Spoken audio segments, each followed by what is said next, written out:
Shalom bien-aimés, c'est la parole de la semaine. Et aujourd'hui, je suis dans Éphésiens 3, le verset 20. La Bible dit, « Or, à celui qui peut faire, par la puissance qui agit en nous, infiniment au-delà de tout ce que nous demandons ou pensons, à lui soit la gloire dans l'Église, en Jésus-Christ, dans toutes les générations, au siècle des siècles. Amen. » Mais moi, c'est vraiment le verset 20, bien-aimé. J'aimerais te dire qu'il peut faire par la puissance qui agit en nous infiniment au-delà. Je ne sais pas ce qui te dérange en début de cette semaine, mais je suis venu te reconforter pour te dire qu'il est le Dieu qui détient toute la puissance nécessaire pour tout faire, tout ce qui te dérange. Je ne sais pas exactement là où tu attends l'intervention de Dieu pour cette semaine qui commence. J'aimerais te dire, il peut. Si c'est pour la guérison, il peut te guérir. Si c'est pour la paix, il peut te donner la paix.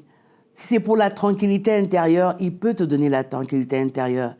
Si c'est pour l'argent, il peut te le donner, bien-aimé. Il n'y a rien qu'il ne peut pas faire. On l'appelle le puissant de Jacob. Il est le tout-puissant. Oui, cette semaine, j'aimerais que tu gardes cette parole dans ton esprit, Éphésiens 3, le verset 20, infiniment au-delà de tout ce que tu peux imaginer.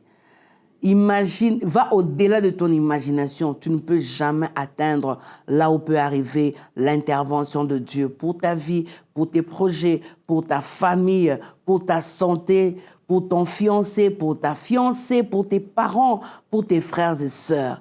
Oui, il y a des moments où nous sommes limités par des choses qui nous dérangent, par des choses qui nous préoccupent. Ce n'est que normal, nous sommes des humains. C'est lui qui est Dieu. Je suis venu te dire pour cette semaine, il agit et il va agir. Fais-lui tout simplement confiance. Et fais cette prière avec moi. Dis-lui, Seigneur, je crois que tu peux agir. Il en a le pouvoir. Il le peut. Non seulement il veut, il le peut aussi. Au-delà de ton imagination. Imagine que tu attends quoi? Tu attends, je ne sais pas, comme un petit enfant, un petit ballon, mais sache qu'il peut t'amener une maison. Quand on dit au-delà, c'est que ça n'a rien à voir avec ce que nous pensons, avec ce que nous imaginons. Oui, cette semaine, nous voulons dire, il est celui qui peut faire au-delà de ce que j'imagine, au-delà de ce que je pense. Que mon Dieu bénisse ta semaine. Après plusieurs années dans la marche chrétienne, je me suis tout simplement rendu compte que la parole de Dieu détient tout ce dont nous avons besoin pour vivre heureux sur la terre. Dieu regarde Josué qui devait posséder Canaan. Il lui dit que ce livre de la loi ne s'éloigne point de ta bouche. Il dit médite-le jour et nuit.